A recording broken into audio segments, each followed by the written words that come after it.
underneath the police uniform. I'm just like you, a lover of laughter with dreams that grew. In every smile I share, a story unfolds. A reminder that compassion, it never grows old. Behind the badge, my heart beats the same. A melody of empathy, compassion, and fame with every act of kindness. I'm trying to be that change. Using my voice to break through the range. Underneath this uniform, I'm a human being with feelings and emotions. A story worth seeing through the triumphs and struggles. Spreading love, hope, and the power of love. But a soul with a purpose, seeking no fame. Underneath this police uniform, I am real. I'm a woman of strength with love. Nothing to keep behind in a secret. Just love to reveal. Because underneath this police uniform, I am human. A woman, not the norm. I may wear satin and lace and pearls underneath, but here to heal. Break the world's swirls. I fight the darkness to protect the weak. And in the line of duty, my compassion, it doesn't just peak, it lives and bleeds through the chaos. I find my grace. I think of being a warrior with love in every chase. The beneath part of being a police officer is that behind the badge, a heart beats strong, and I'm ready to mend what's been torn for so long, because with kindness as my weapon, I'll prevail. In the name of justice, I will lift the veils. I am love. I am truth, peace, freedom, and justice. As I repay my karmic debt, it shall be fulfilled, because I am the change. And my only aim is to heal and not kill. I want to heal and not kill. You see, I have a hard time explaining things sometimes, because most people don't see that power is an intoxication of the indoctrination, causing frustration from all the emotional suffocation. And that's why my beloved is constantly telling me, you must stay balanced and stay centered. Because every tear I wipe, every soul I save in this uniform, I don't want to be a hero engraved in a tombstone. I am human with kindness as my weapon. I keep saying, I am human underneath this police uniform. Hey, welcome to Floetic Justice Behind the Uniform. I'm Dr. Poetry, and I'm with Deaf Poetry. What's up, Deaf? I can hardly hear you, just a little bit. Yeah, there we go. What's up, y'all? How you doing, Dr. Poetry? We here. Floetic Justice Behind the Uniform. Pilot episode. Episode 1. Episode 1. Season 1, episode 1. You know, I am so glad that we're doing this, Deaf, because as you heard in my piece, underneath this uniform, I call it, it's called Floetry. My genre, Floetry Behind the Uniform. There's a lot of Floetry behind our uniforms. I say our because, as you guys were able to see on our intro, I am a active state police officer over 17 years, and Deaf Poetry is a vet, a Marine, right? And it takes a lot. And I know there's a lot of first responders out there that are gonna really resonate with this. I don't like to call it show, because it is not a show. It is real. This is a share. I remember someone telling me, refrain from saying show sometimes, because we don't put on a show. This is real. Now, we do love to recite poetry. I'm Dr. Poetry. This is Deaf Poetry. This is what we do, right? But before we get into it, Deaf, give me a big way of, how do we explain this to all the viewers out there? Why did we create Floetic Justice? Why did we feel a need to talk about what goes on behind the uniform? How important that is to so many of us. because we weren't born with a uniform. We truly weren't, and not everybody understands that. I will say that there's so many things that we haven't talked about. When we do our poetry, we write about it. We use it as a coping mechanism. We talk about with the poetic clinic. We talk about Floetic beats, but we never talk about living behind the uniform as law enforcement or military personnel, because it is a deeply complex experience. And before the uniform, before we started wearing the uniform, we were just individuals. We had personal identities, aspirations, and relationships that may evolve or be challenged by the demands of our service. Okay. And we're going to get into it. We're going to talk about the identity shift and personal sacrifices, the mental health, and the whole. Nobody likes to talk about the elephant in the room when it comes to law enforcement and military personnel, but there are some crazy suicidal statistics. I'm just saying, we know about it. We never talk about the domestic violence cases that are within the police uh, community and the military community, and the severity of it, right? We never talk about the ethical dilemmas and the conflicts with our own moral values, right? Because we're defending, we're protecting, but are we protected sometimes? And a big shout out to a big hug, shout out, lots of love to all the first responders out there and military personnel. I mean, am I on? I know you and I had these conversations, Dev, so I'm sure Yeah, you can relate to everything I'm speaking on right now. yeah, and with everything being said, we're going to be able to cover mental health resources, and also how we reflect through living behind the uniform, and or have lived behind the uniform. Just being a representation of that, we'd be able to show our reflections through journaling, poetry, and how we cope with it. What Yeah, type of alternatives do we have as far as coping? Whether it's physical exercise, whether it's creating hobbies, speaking with um, brothers and sisters you serve with, speaking with family, just anybody that you have that confidence in, and also can relate to, helping you find those resources and those outlets also to be able to um, share that. Sometimes uh, what mm, tends to happen is we end up harboring and holding in a lot of those experiences, and it really doesn't help as far as you're kind of disabling your tools for coping. Counseling is also a big part. We'll go over hotlines and crisis hotlines and apps that you can look up. um, absolutely. We have all that stuff in store. We want to get an up close view of what it looks like to work in those stressful situations, because let's be honest, we're considered sometimes, a lot of times, the bad guy, right? And we talk about personal mental health issues with the Poetic Clinic. Shout out to Granny Wowzers. Shout out to Miss Cheesecake. These ladies dive in, and I love that show as well. And we also talk about it in our Hear Me Out poetry when we have our own personal pieces. Poetry, I've said this before too many times. It has always been my outlet. Okay, I didn't even know I was writing poetry when I was writing poetry. I didn't realize my love for Hallmark cards. I would read them and just be like, "Ooh, I love this. This is so pretty." And then I want to make a song.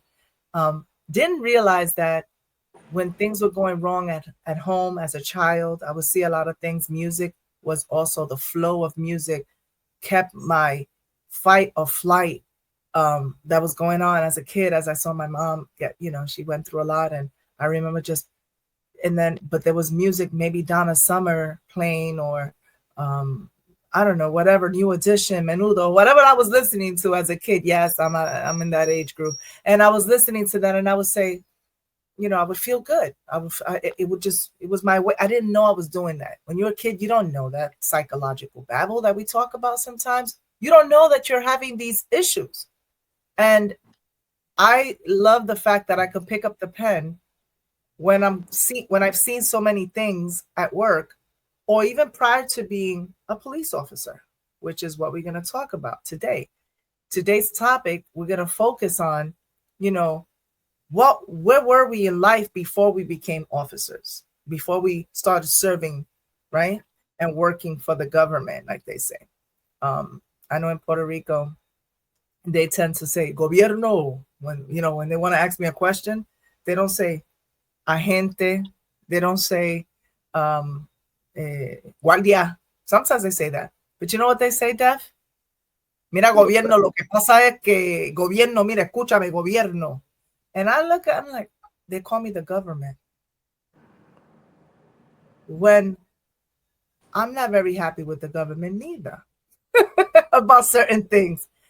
But that's one of the things that we have to keep to ourselves sometimes, because it becomes very, very stressful to even, you got to be very careful. So do you feel this, like do you feel I the want to give a, before I even say anything and answer your questions, a big disclaimer.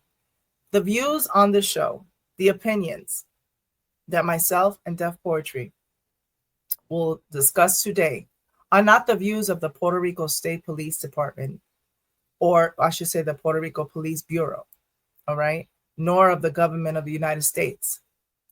We will be presenting information from different references and resources that are out there for you to find and research yourself. But the whole point of this show, Def, and I'm sorry I interrupted, but I have to make this really abundantly and categorically clear. All of you who decide to take an oath, I've taken an oath actually. I know there's a lot of stuff saying we're policy enforcers, right? We're not really police officers. And I get that part too. I really do, because we're enforcing a lot of policies, a lot of codes, a lot of statutes, a lot of acts.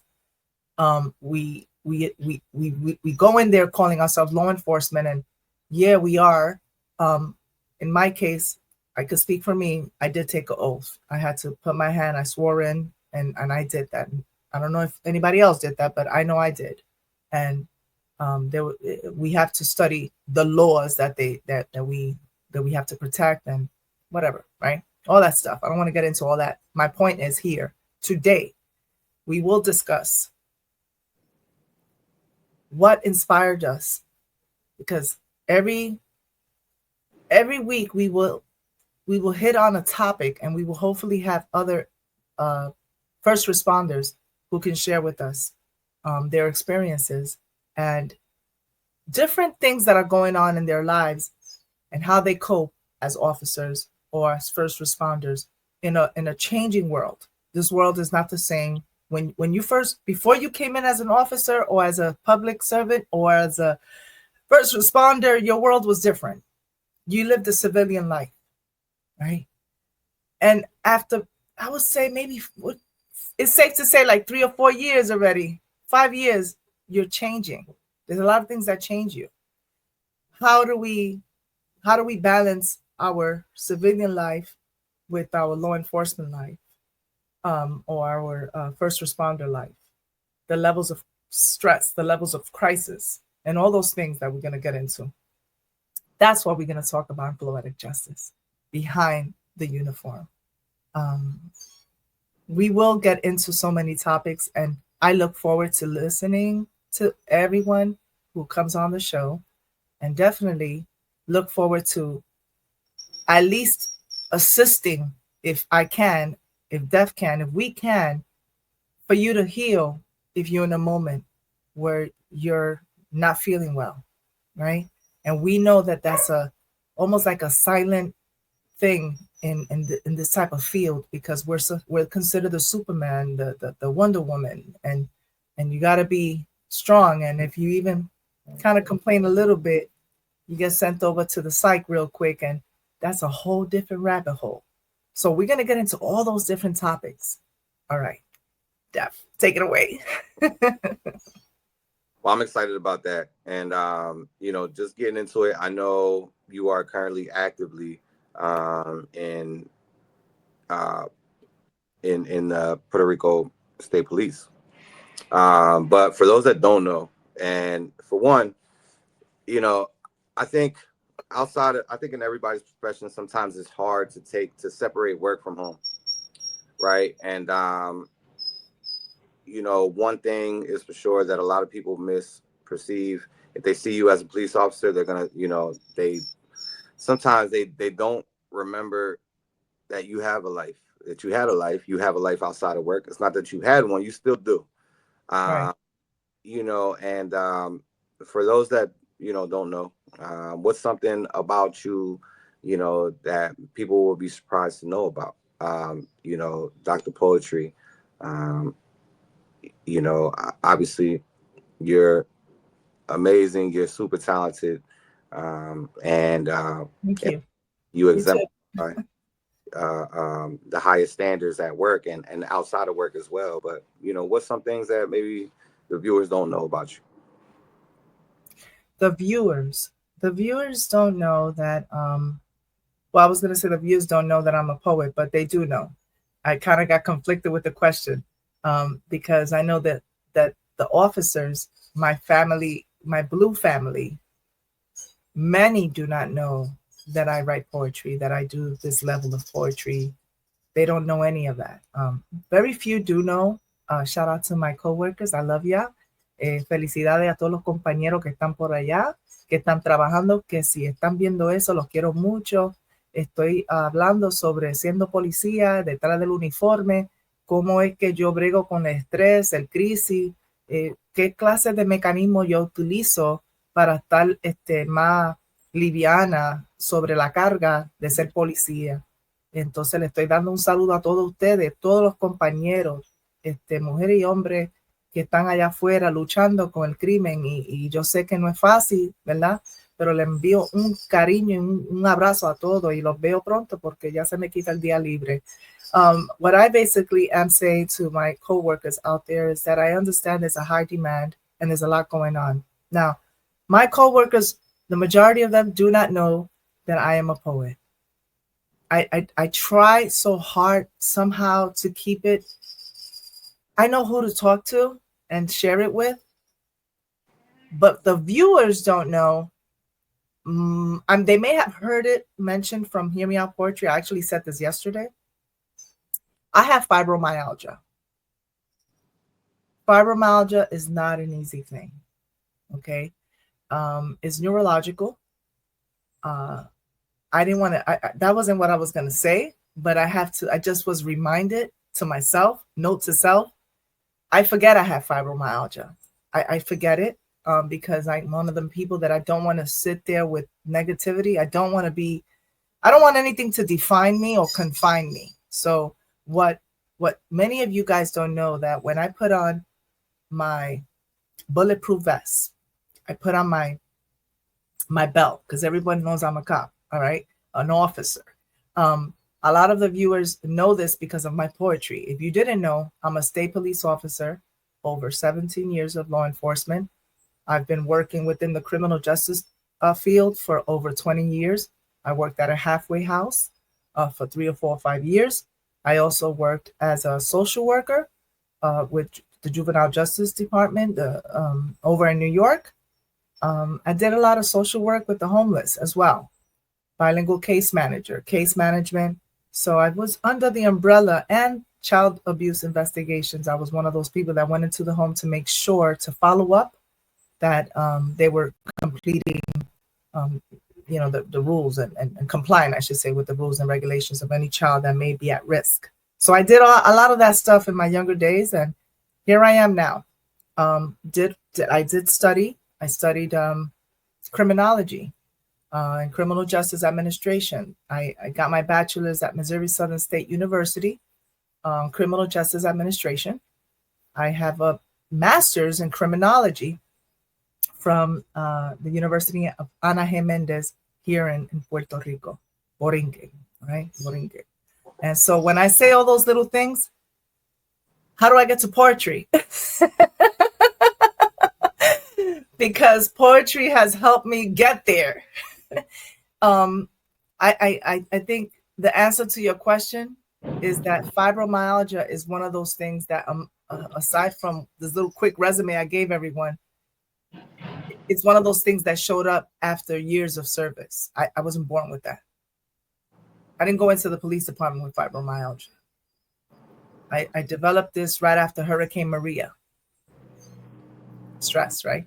Wow. And yeah. And then shortly after, I ignored it during Hurricane Maria because I thought that it was something, maybe because I was doing so much, kind of like working hours, long hours. And I thought it had a lot to do with my back, right? I thought it was just some, when you're a police officer, you learn to tolerate pain as well, aside from your personal situations, right? I've learned to deal with pain, Def. You know what it's like to be out there hours in the sun, patrolling, Yeah. protecting something. You're there for hours. So imagine when there's no electricity.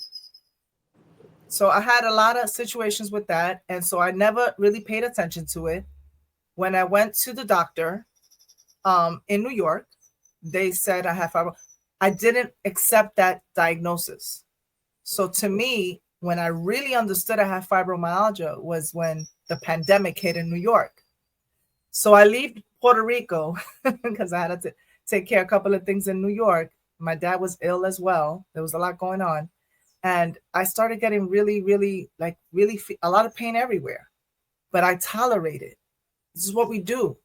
We continue to put on our bulletproof vest. We continue to put on that belt with all those different, I call it the Batman belt, right? You have everything and you walk. And I'm a pretty tall woman. I'm 5'10" and a half, right? I consider myself tall compared to the norm in Puerto Rico. And I carry all that. And so I have a problem with fibromyalgia. So viewers, when you see me here reciting poetry, I sometimes get fogs. Like I probably get a little fog. I'm very sensitive to the light. I wear shades a lot. I'm big on shades. I want to wear them right now, but I'm trying to, that's that Wonder Woman thing in me. I don't want to put them on because I want to fight it. But if there's one thing, is the fibromyalgia that many people do not know I have, because I try not to take the medication. And when I take the medication, it just makes me tired and sleepy. So I fight it every day. I think that's it's very interesting because, I think a lot of individuals, they come home or, they feel, I think there's a sense of feeling burnt out also. And which is very common. But I think it's very important to always go get checked out, go seek that help, because what could be mistaken as being burnt out and just going through the motion, Right. you can have other symptoms and other problems really internally that are going on, such as yourself, which plays a big part because you want to tell yourself, how do I cope with this? How do I manage it? Yeah. But you're managing, you're just and at one point you're just saying, I'm managing the sense of me being burnt out. And then it's not being fixed because, you haven't really assessed it.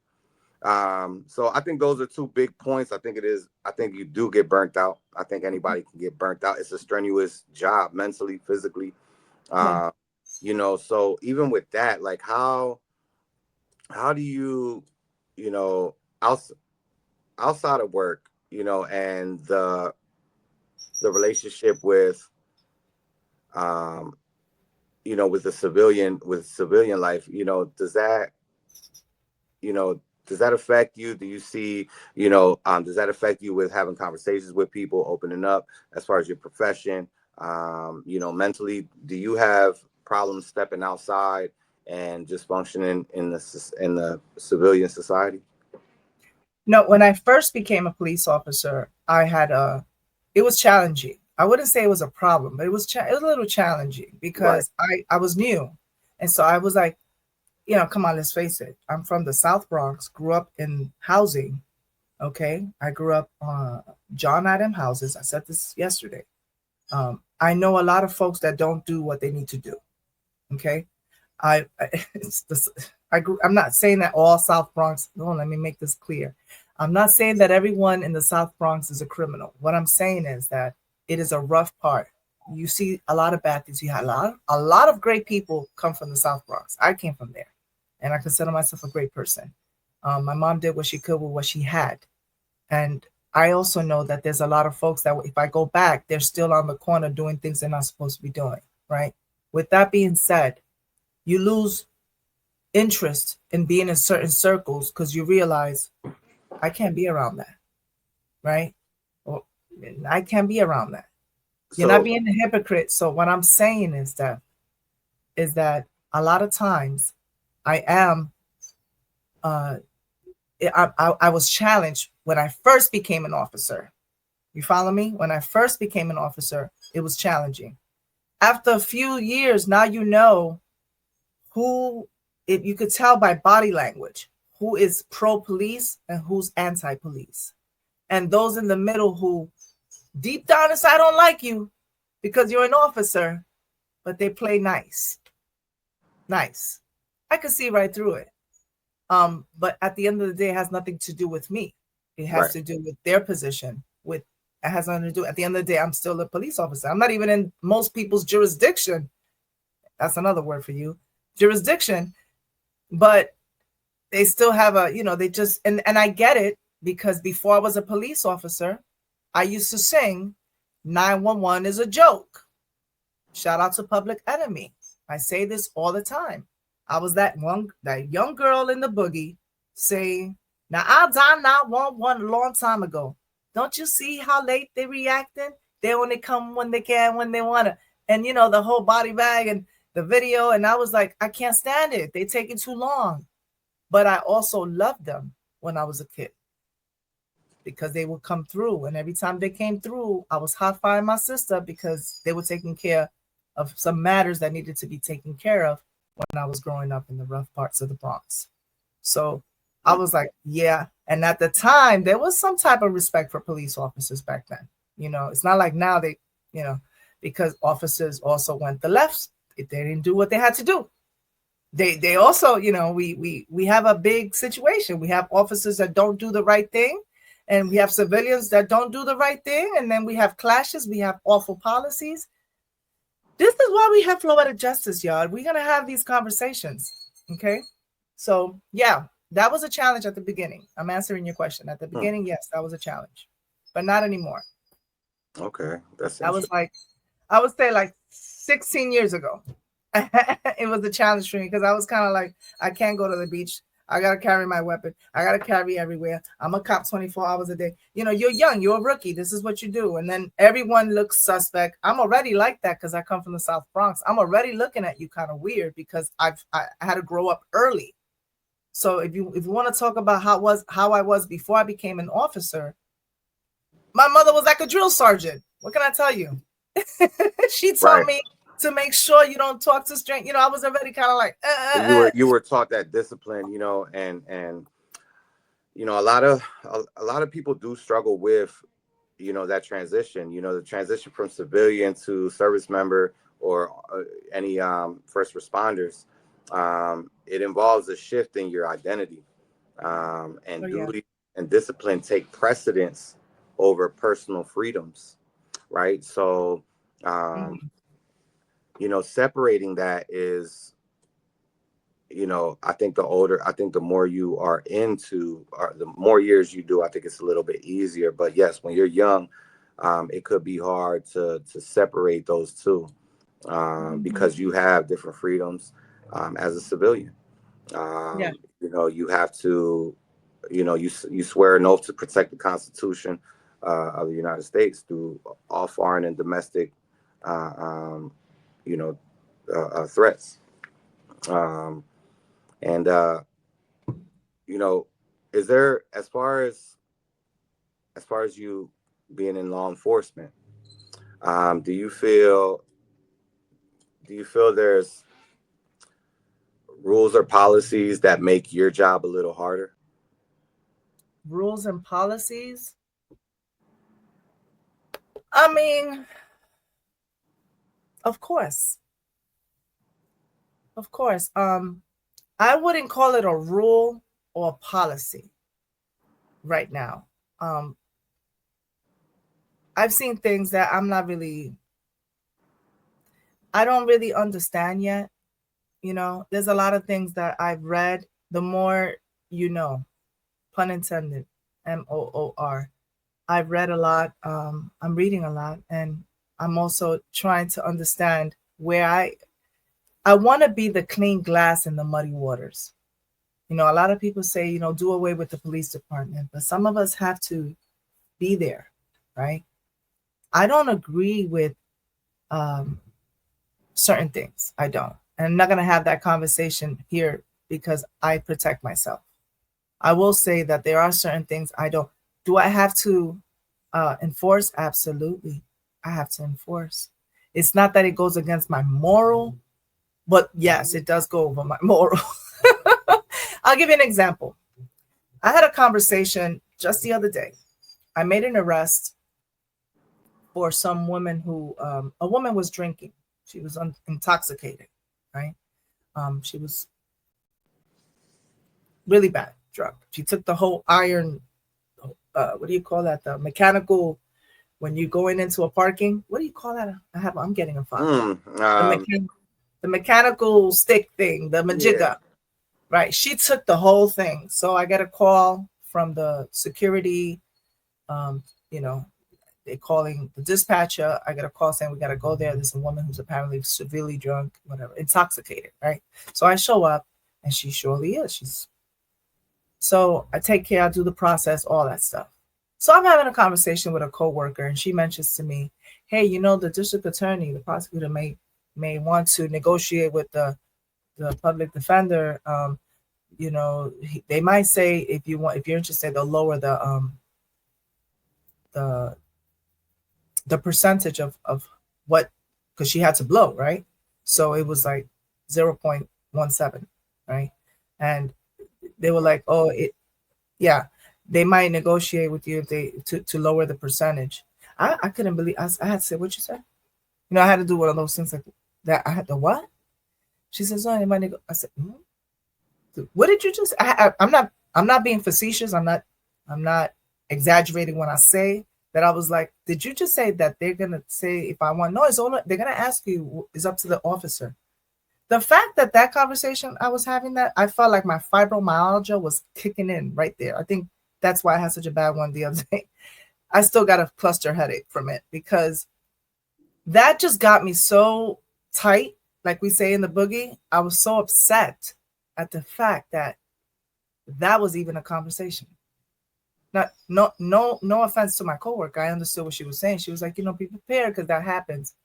I asked another officer he's been on the force for 30 plus years. He's a sergeant, and he told me not to pay attention to that. That's not true.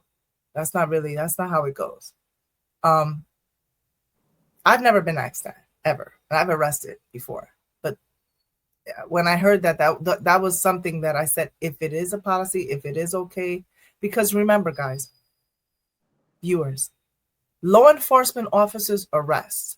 We are there to enforce. We do not make up the laws. And one of the things I kind of bother me, that you bite my lip, is when I do go to trial, when I go to the court, you know, when you do the preliminary hearings, when you're there, then you see the courtroom go to work. I keep doing all this because there's books that I want to get into in the future that we're going to go through all this. I'm just going to give you a good one right now. One of the books that I want to go over is this one, Word Magic. Word Magic, Pao Chang. This changed my life after I became an officer. Okay? 0%. 0%. Okay? By the way, this is Word Magic, right? I have both of them. I think I have this one. Let's see if I have the other one here. It's about Pao Chang. Word Magic, Born Again, and the Powers and Occult Definition of Words. The reason why I'm saying this, and I bring this up right away, I have both of them, is because as an officer, we talked about me having a degree, criminal justice, criminology, 17 years of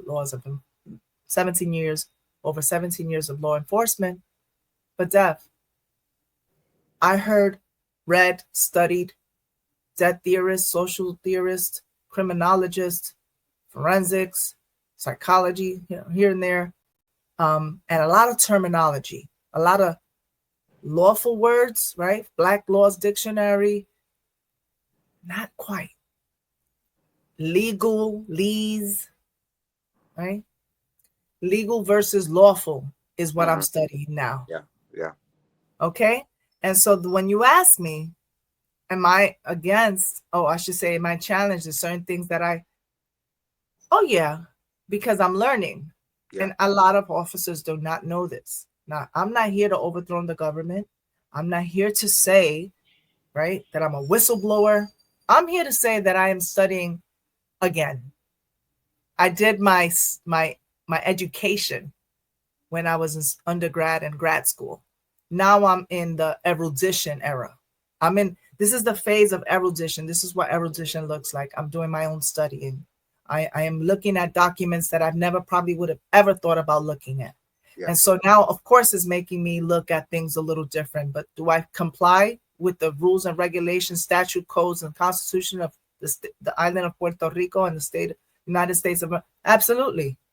Yeah, you're not rebelling. It's a little challenging. You're not rebelling against the system that you're placed in, and I think the cool and the dope part about it is that the more and more you become knowledgeable on, what it is that you're doing. I think the cool part about that is you get to bless younger individuals that are just coming in, and give them the information and the knowledge that you didn't have in those early years. Mm-hmm. It's not to say that it was a horrible thing that you didn't have it, but knowledge is power. And knowing these things, at an early age, it reroutes a lot of what's to come for these individuals. Decision making, mental stability, and being safe as well. Working and being out in public. And that's really interesting. That's dope. That's dope. I mean, there's a lot of things that I feel that that's why I take things. I truly believe in trying to stay balanced. I think I talk about that in that the poem that's in the intro. By the way, everything that you hear on this show, on any of our shows, the majority, 99% of it, it's streaming on all platforms. It's definitely, when you hear my poetry and when you hear Dep's poetry, just know that we're coming from a place where we've been through so many human conditions that you have, I'm sure, experienced as well. And if you didn't, you get a front row seat to it. You get a front row seat to hearing and feeling what we've been through. I'm a bit passionate about my poetry. I've incorporated beats, music. Sometimes I do a cappella, but a lot of it all depends on where I'm vibing, especially when I come from work. We talk about stress as officers. We talk about a lot of,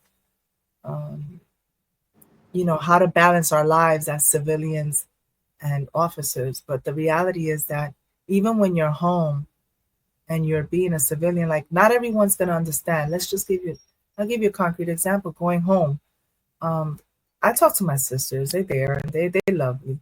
But I know that when I share with them some stuff, I'm not saying that they're not paying attention. They do. They talk. They're like, oh my God, that's crazy. But they don't really know. They don't really know what it feels like sometimes. I'm like, I don't think you understand. And I don't want that, because I chose to be an officer. I love being an officer. I really, truly do. Am I in a total agreement of how we are being trained? The things that I'm seeing, the way the laws and so. This is more of and this is without getting political, the way, because there's excellent, I believe, and I want to say the Puerto Rico State Police Department is the best police department in the whole wide world. See, we deal with less resources. We deal with less resources. Um, a lot of crime. We're not even considered. I don't know. I mean, the Puerto Rico Police Bureau operates under challenging and often hazardous conditions, facing high rates of violence, systemic issues within the force, right? And significant mental health concerns among us officers. There's dangerous conditions and operational challenges, y'all. Borinquen has long grappled with elevated levels of violent crime. Much of it is linked to drug trafficking. Because in 2002, 63% of the island's um, 744 murders were drug related. Do you hear me, Def? Wow. And The count. the United States Department of Justice has criticized the Puerto Rico State Police Department because of the systemic deficiencies, including the inadequate training, poor supervision, ineffective accountability mechanisms, and these issues have contributed to a cultural of and they say this of excessive force, but that part right there, I really feel that in Puerto Rico, compared to the United States, there is no police brutality. Okay, we may have certain civil rights violations. Maybe there was in the past excessive force. We're talking back in, but what you see in the States, the I Can't Breathe movement, No, that doesn't exist. It that doesn't doesn't exist, happen and here. that's from my experience too. That really doesn't exist. No. You know, the police force is part of the community as well, and I know the majority of, um, you know, high majority of the police in Puerto Rico are for the people. Right. Um, you know, it's definitely a different culture. It's It definitely a different definitely culture. is. Um, And they don't even talk about how the Puerto Rico Police Bureau has experienced a significant number of I say this and it brings chills to my spine, number of line of duty deaths over the years. And you can look at this, guys. You can look at it. It's according to the Officer Down memorial page, and the department has recorded like 362 deaths, with the majority resulting from gunfire. Okay. Now in Puerto And Rico, I'm one notable incident. I was in New York when this happened. In 2021, 3 officers were killed during a carjacking, marking one of the deadliest days for law enforcement on this island. Because I'm live from Borinquen right now in this history. Okay. And one of those was a state police officer who I had the privilege to serve with. And it happened in the precinct that I'm currently working at. I actually started at that precinct. So I want to remember, because this happened in January 11th of 2021, and it was a high-speed chase. This happened, and it was Luis Marrero Diaz, 43 years old, Def, 43 years old with 19 years of service in the Puerto Rico Police Bureau. Okay, that's right. He was working he was working with 2 other officers. He wasn't working with them, but they all, all hands on deck. Then he showed 2 officers from the city police, the municipal. They also passed away. They were also killed. Their names are Luis X Salaman Conde and Eliza Hernandez Cartagena. They are municipal officers from Carolina. And yeah, this began as a carjacking in Carolina, escalated into a deadly pursuit along La Valdoriotti de Castro Expressway, and they were fatally shot. When I say that, it's because officers in Puerto Rico don't get paid enough. There's no price on a life. You hear me? do you feel they're undermanned as well? Do you feel like there's a shortage? Of Because course. I know in Puerto Rico, I know that the common perception of the people is they're not I don't want to say they're against the police, but they definitely do stay away from taking that as a career opportunity. Uh, a lot of people in Puerto Rico, because of the backlash or their fear of their safety in the communities. Do you feel like that's I'm not sure how to answer that question, only because when you say a lot of people in Puerto Rico, they're not pretty pro police. As long as the political status in Puerto Rico is not settled, we're going to always have a problem with the police department. And if you think about it, you ever been to New York City? You go to New York. I'm a New Yorker, right? I say I'm a New Yorker. I was born and raised in the boogie in the Bronx. And I remember being like, I just bought one the other day, a New York NYPD shirt that you can buy at the airport. And you see folks that's all over the tourist shops in the city. NYPD jacket, NYPD hoodie, NYPD, NYPD. We have a lot of, right, arrests and things that happen in New York, but people still wear those hoodies, right? Somehow everybody wants an NYPD hat from all over the world. Do you think that the Boricuas on the island want to wear a Puerto Rico State Police shirt? no, Absolutely not.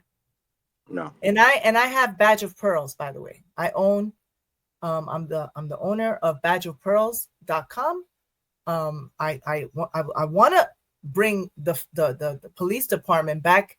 I want people to love us, right? Because I know there's good people out there. I know I'm decent. How do you reach So out to the people to love y'all? Let's say.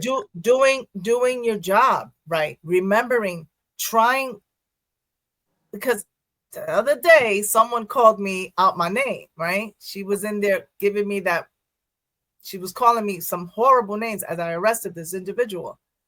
And I had, the Bronx girl in me want to just say, girl, bah, you know what I mean?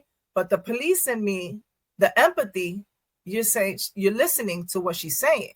And I'm hearing a lot of things that she's saying. And what I'm hearing is that someone's sad, someone's depressed. Now, mind you, I still am human. You can talk about my mom and all that, but they expect us to deal with it. How do you get the community to trust the police again? Is by showing them. Every intervention counts. We wear body cameras now, right? So, okay, even if you're not feeling good, you better feel good. Buenos días, ¿cómo está, caballero? Dama, right? You still want to be cordial. They're going to curse you out, but you're going to try. And if they're not happy or content or satisfied with the way you do, call a sergeant, call a supervisor on the scene. Look, I'm glad you said that. There's a form in Puerto Rico. You do the PPR 311, I think it's called, PPR 311. If you're not happy with what we're doing, fill out this paperwork. This tells you, talk to us. And we do have community policing. We do have that. We meet up with the neighborhood, that the commissioner. I'm sure they have all that stuff in the headquarters.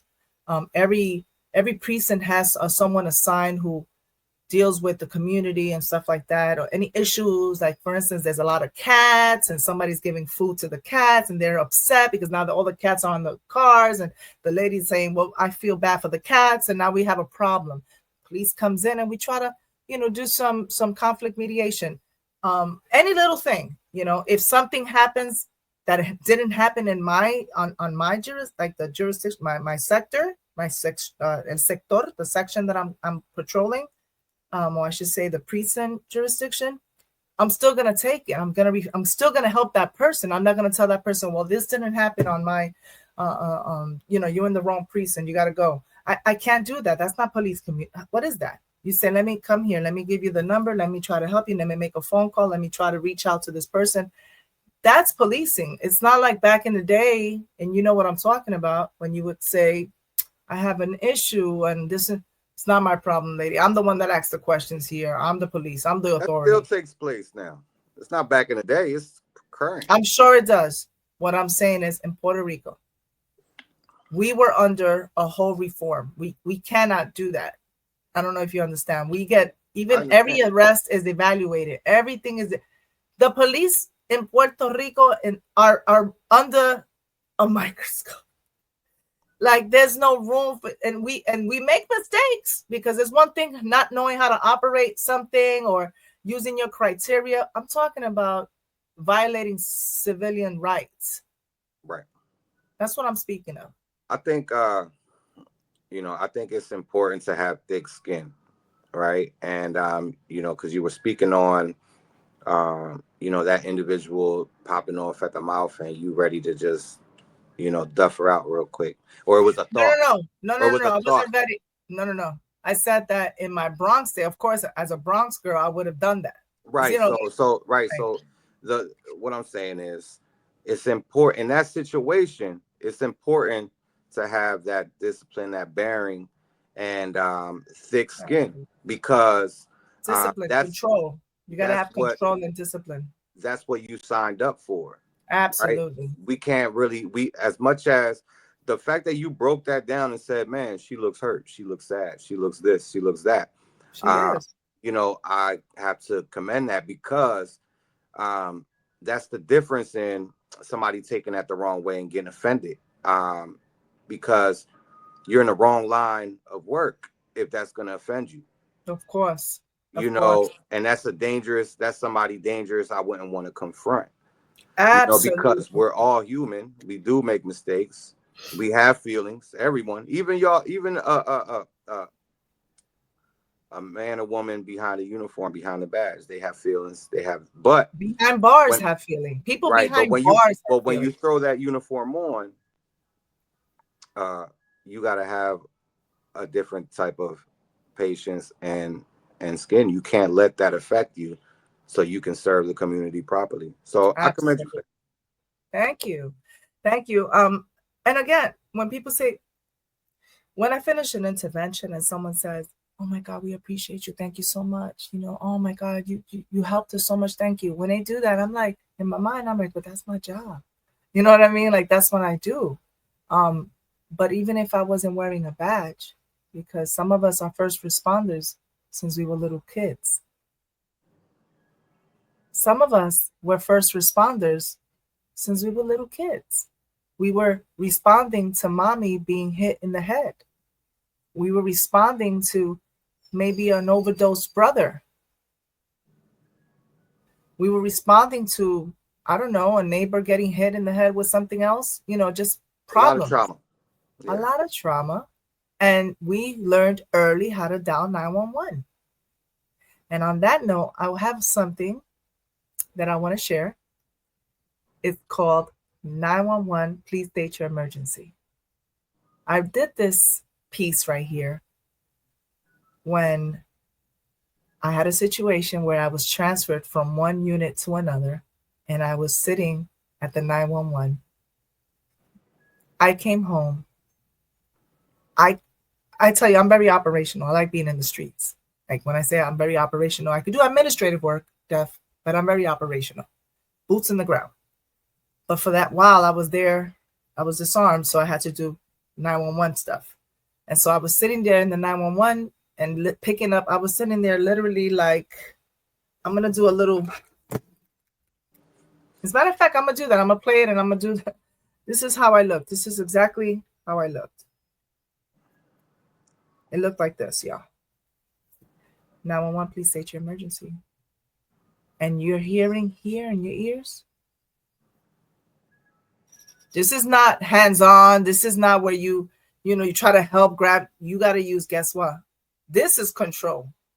This is where the other person's relying on you, not to sound like you're deep out of breath, that you're like calm and you're saying, and after you get through this crazy call of awful things that you're hearing, maybe murder, kill, whatever, fired, somebody found somebody dead, the worst. Just think about all the worst things that could happen. Right after that, You better take a deep breath because you got another call. Boop, boop. There's another one coming in. And you do that for 8 hours. When you go like, and I was like, you do this? Yeah. How do you deal with that? Now, in my case, I didn't cry. I have my outlets. Everybody knows me as he get busy. I like to write. I like to talk with you guys. I like to do my poetry. I have my outlets. I like to sing. I'll talk to my family if I, sometimes it's not a good thing because they make me feel, not everybody, but we'll talk, and I'll talk to my friends. I talk to you guys. I check up on people. But there was a time when I came home and I just felt like writing, and it was 5 minutes of writing, 5 minutes of expressing. I didn't say 5 minutes of writing, 5 minutes when you hear what and again, viewer discretion. In terms of what I'm saying, there is profanity. Okay. I am reenacting certain things that I may have heard. Okay. And you're going to hear a lot of profanity because they don't care. An emergency is an emergency. Don't act like you never bump your toe and what did you say? Peanut butter and jelly? No, you say a lot of things you don't want to say. I mean, come on, Dev. How many times we curse? Oh, but yeah, of course, too many times. Duh, I mean. Yeah. So we're gonna hear that right now. This is just taking a little break from all the series because we're gonna get back into it, Daph. You got a lot of questions for me. I know you do, and we have a lot of questions for each other. All right. It's not just me. I'm gonna ask you too. All right, y'all. This is 911. Please state your emergency. 911, please state your emergency. Shut the fuck up and stop crying. Now you worried about dying, but you didn't think about that shit before. Now I'm 7:30 and that's a fact, and I'ma beat this bitch with a bat. So come and get this hoe and call the coroner, cause no one's coming for her. That's right. She got my mind and my gun on overload. Fucking around with the wrong motherfucker. Sir, stay on the phone with us. You don't want to do any harm to her or anyone. Shut the fuck up. Y'all don't make any sense. We're close to the residence. It's a small house, color gray. On scene. This is 51843 Isabella Bay. 911, please state your emergency. He's waving his weapon. He's got a gun. I'm locked in the closet with my son. He's 11. He's trying to kill me. He thinks I'm sleeping with his best friend. Please. He's not playing. I swear I didn't do it. He's outraged. He's used to beating me. But it's because I let him do it. Please. Don't let him see you on the phone. We are on our way. Keep away. What's your son's name? His name is Sean. Baby, listen to me. We are on our way. He's saying he's gonna kill me and the police. Please. Unit 99, proceed with caution. He's armed and presumed dangerous. He's saying he's going to kill her. Are you close to the residence? Please. Ma'am, take a deep breath. Breathe. Entering the home, the house, color gray. The house is color gray. Officers on scene. Officers on scene, 51843. This is Isabella Bay. 911, please state your emergency. I finally did it. I'm out of here, officer. No longer existing and living in fear. Send a unit over here, and 20, my eyes are getting heavy. The door is unlocked so you guys can come in. Let me be gone with the wind. Just make sure my mama take good care of my son. He's 7. My son is 7. I can't have him around me with my demons. I drank so many pills. Finally, to leave my insanity. Send the paramedics. We have a suicide attempt. Is your son with you? And is he okay? He's sleeping. How many pills did you think you took, ma'am? How many pills you took? 1, 2, 3 bottles. I don't remember. I just want to be free from the monsters in my head. Okay, now I'm feeling weak. I barely could see. Don't forget to take my 7-year-old to his mama. I just want to be gone. I just want to be free. On scene, unit 777 is on scene. 51843 Isabella Bay. Isabella Bay. 911, state your emergency. Mi mamá está en el piso. She's on the floor, and I don't know what happened. No se despierta. She won't wake up. Baby, how old are you? I'm 9 years old. She has a needle in her hand and she won't let go. What's your name? My name is Hector. We're on our way, Hector. We need paramedics. Does she take any medicine, baby? Is she sick? I don't know. I never seen her do it, but I always see needles and possible overdose. Is there anyone with you, baby? No, I'm here alone. That's why I call la policía on the phone. Hurry, I am scared. We live on the 4th floor. Take the elevator. But don't make too much noise. I don't want my titi to know. On scene, paramedics on scene. On scene. 51843 is Isabella Bay. 911, please state your emergency. I need you to help my son. He's very aggressive. Please come over. He suffers from depression ever since he lost his wife, but he's been extremely depressive and he's hostile and less communicative, silently displaying aggression. No, baby, no, please don't do that. He's beating on the cat. Please hurry, officers. Please don't hurt my baby, though. Don't hurt him.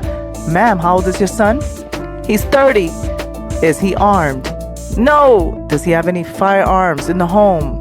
No. He's just hostile because he's not taking his medication. He's fighting the temptation to assault me. You see, he doesn't recognize me when he's speaking to his other identity. It's like he's another entity. He's in crisis.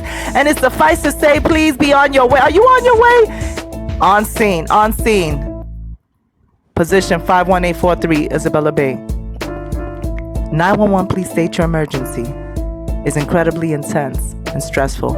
Whether your neighbor or the victim or 911 operator working for a state agency, at any moment, you could answer the phone or door to a panicked caller or visitor, and this can alter the course of their lives depending on your action in a fraction of seconds. No pause.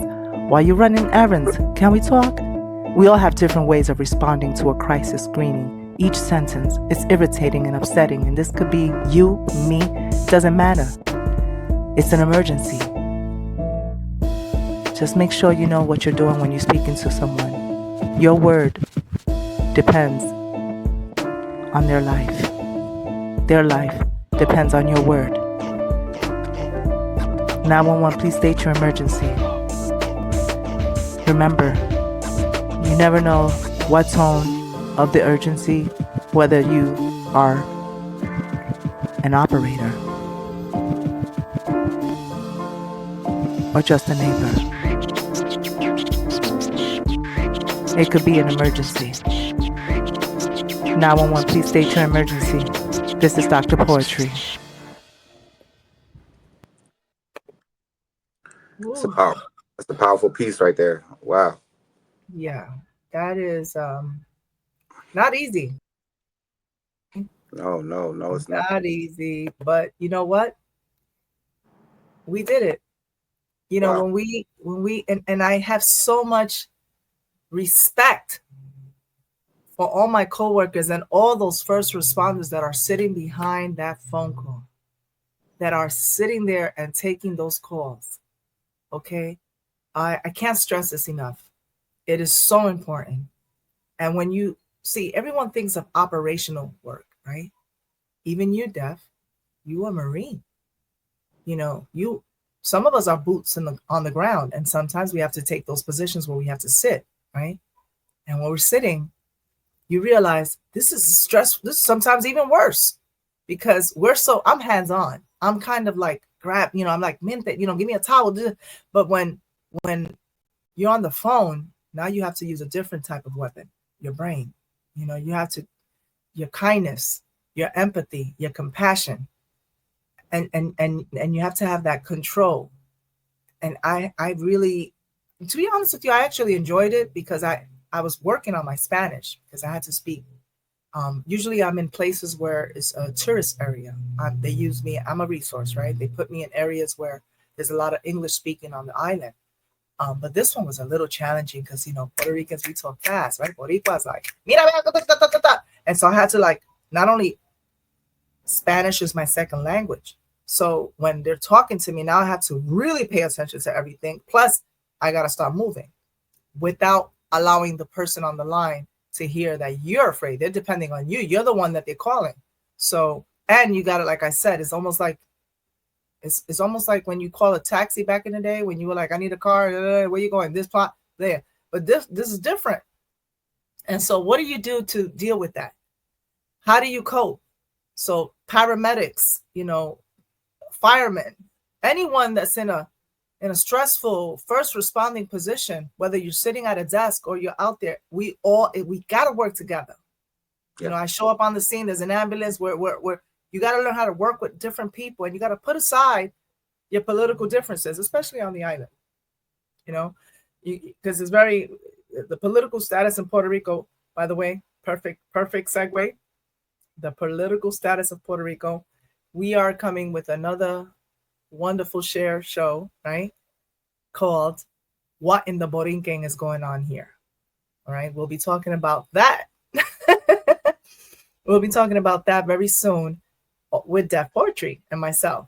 But back to the subject matter. We got to put away our, if you're not down with the LGBTQ community, if you don't like Catholics, if you don't like Jewish, if you're racist, black, white, all this craziness, right? These social constructs, these classifications, you got to put that aside when you're an officer. You're not supposed to care about all that. Someone needs you, right? And that's what you got to do. But that's what led me to write what I wrote. I hope you enjoyed it. Do you have any questions about that, Zap, about that piece right there? Man, I mean, just all those, it puts it in a different perspective. And I appreciate you sharing that, because it puts it in perspectives that sometimes people don't think about. Okay. Sitting in your shoes in that situation.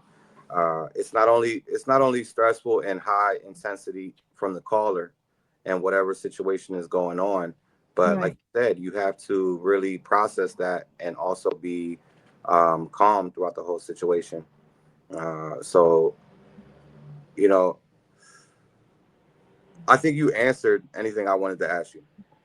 What inspired you to do it? What inspired you to make that? And I think it's very clear, the experiences that you went through. It was very easy to share that, and I appreciate you sharing that, because it puts it in different perspectives, and much more appreciation to the people that are working behind the scenes. Yeah. That they go home and they hopefully they don't take that with them, but a lot of people do. That's something you can't really express to everyone. You can't express to your family. Can't bring that heaviness to the home, to the kids. I mean, I'm fortunate that I don't have children, right? And I say fortunate meaning that this type of, I'm not saying it's not possible. It is feasible, of course. I have a lot of great co-workers that have beautiful families and children, but I have my diva, and I talk to my diva when I come home. But in all honesty, I can't even imagine, especially in Borinquen. And that's why I say that we're the best police officers, because we deal not only with the stresses of being an officer, right? And we do it. We signed up for it. Like you said, we signed up for this. I knew what I was getting myself into. I just didn't think that we weren't going to have electricity while we were doing the job.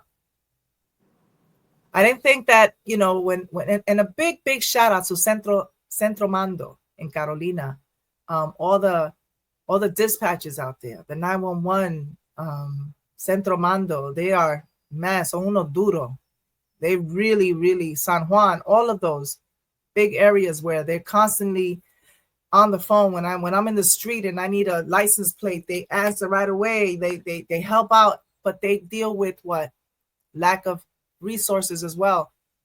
We don't have a system, or we don't have a person the system is down. So now proceed with caution, because our system is down. So they can't tell me if the person that I'm about to intervene with in the street that I just pulled over may have a warrant. So I'm going blind in there. So I gotta implement everything I've learned, when I'm walking in, when I'm like, keep your hands in there, because now I don't know who I'm dealing with. Normally a police officer says, Kilo, Yankee, this, whatever. And you read the license plate, they'll tell you, oh, that car's not stolen. This is good, figura and all that. But when you're walking, because we have a lot of issues on the island, which we'll talk about in Borinquen. What in the Borinquen is going on here? Right now, we're talking about law enforcement, Floetic justice, right? We talk about this. We bring our poetry in, because at the end of the day, this soldier right here, myself, we write poetry and we use this as an outlet, right? And we tell our stories. We keep up with the events that are going on. We tell the stories that are happening around us. And this is how we try to have everyone key in on certain things that they may be oblivious to. They might not even know this is going on, because of course we're living in a time, Def, that it's reality TV. We're so distracted by so many other things, but nobody, we only show up with the protests and everything, but nobody really understands why we got there, right? So we're talking about it. And let's not talk about fight or flight. What Right. about you though, Def? I have questions for you. What made you become a Marine? I'm gonna tell you, growing up in South Jersey, I uh,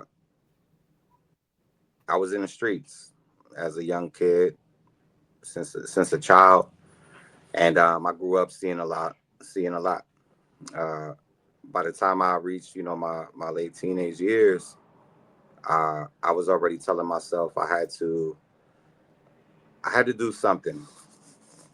In that time, the understanding or the lack of education, led me to believe that I wasn't going to go to college. I thought that you just had to have straight A's or have a scholarship. I Mm, didn't know the concept of college.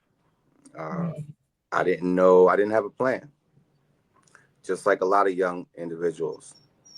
And to tell you the truth, I never even knew there was a Marine Corps mm. before I joined. I never even heard of it. I knew it was an Army, a Navy, and an Air Force. I ain't know Wow. nothing about no Marine Corps. And I got approached by a recruiter. He's like, "You want to be in the Marines?"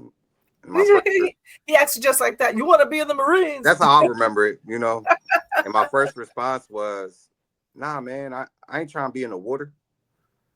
You know, I Oh. had no understanding of what it was. And once I got educated on it, and what it was, I knew that you know that's what the route I was going to take. That was going to be the route I was going to take. Um, That's amazing. Thank you for your service.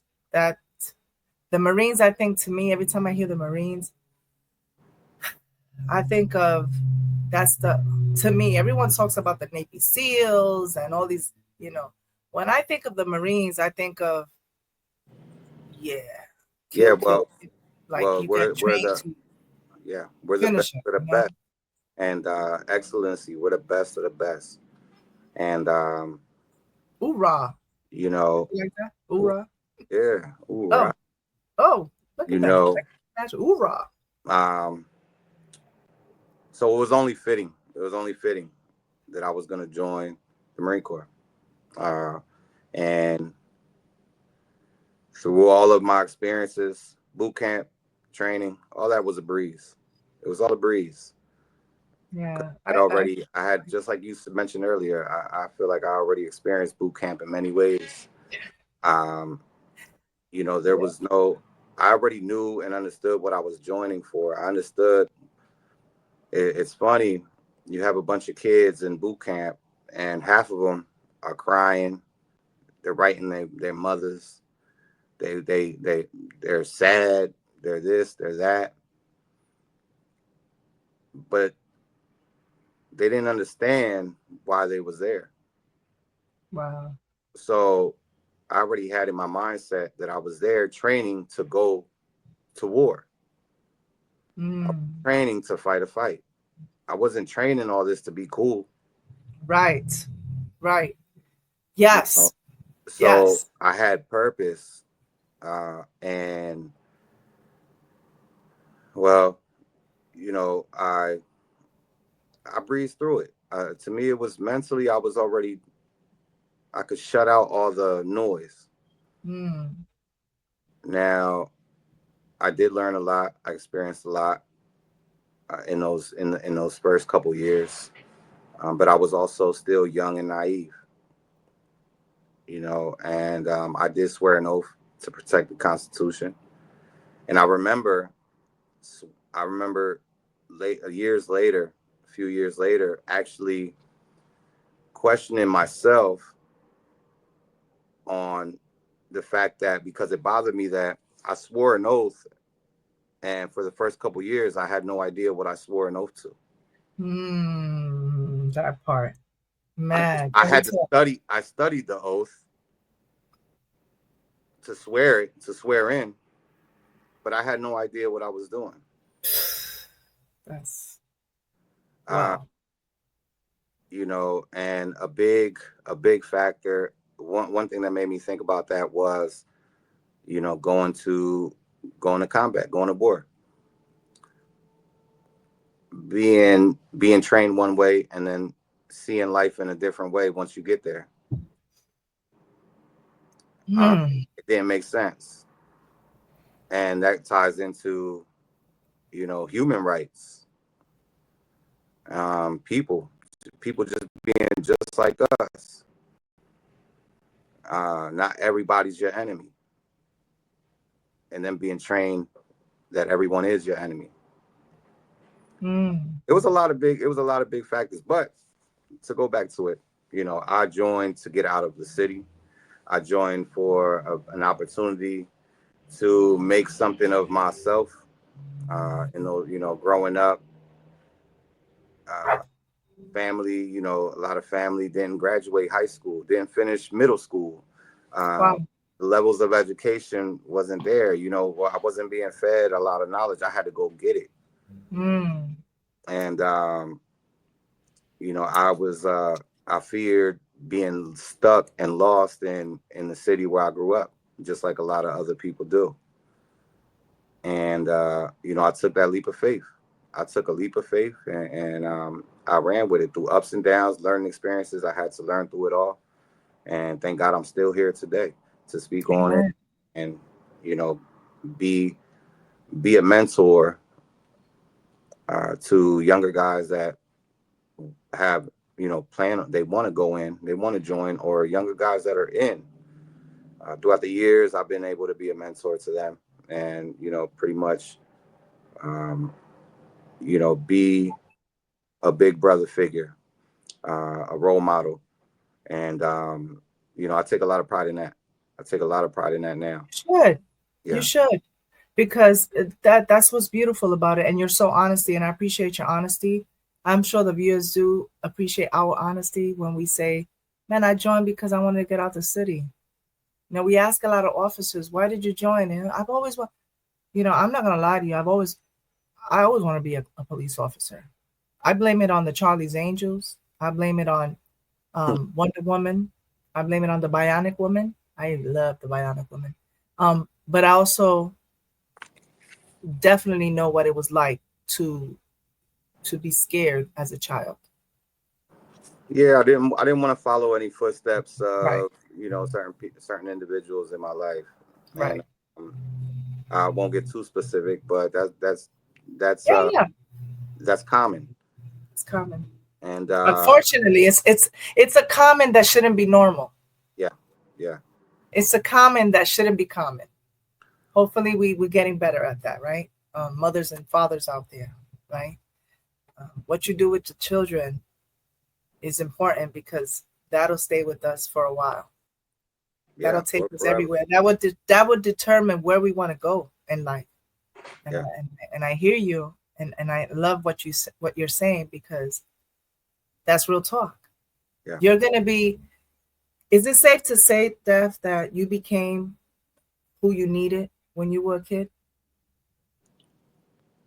We become who we wanted. Because I say this, I became the police officer I needed when I was a kid. mm, I really did. I didn't say that's what I was doing, but I know that when I'm doing certain things, how many times I walked in an operation and I see this little girl, a man, I get choked up. I remember I got called for domestic violence. In Puerto Rico, it's a state of emergency. Domestic violence is everywhere. And when we pulled up to front of the house, the little girls were hugging each other and happy because we were there. I never see that, but I remember doing that. right. I remember being happy when the police pulled up at my house because, whatever happened, we're not getting into that. That's another show. But I remember seeing when the cops came, I was so happy. I was just so happy that the police were there, the ambulance, all the social services, all those people. I loved them people when I was a kid. because I knew that my mom was going to be taken care of, that we were safe. In my mind, I was safe. I'm not talking about in the 90s, Abner Louima, Rodney King, all the stuff that happened after. I'm talking about when I was a kid. I was happy to see the men in uniform.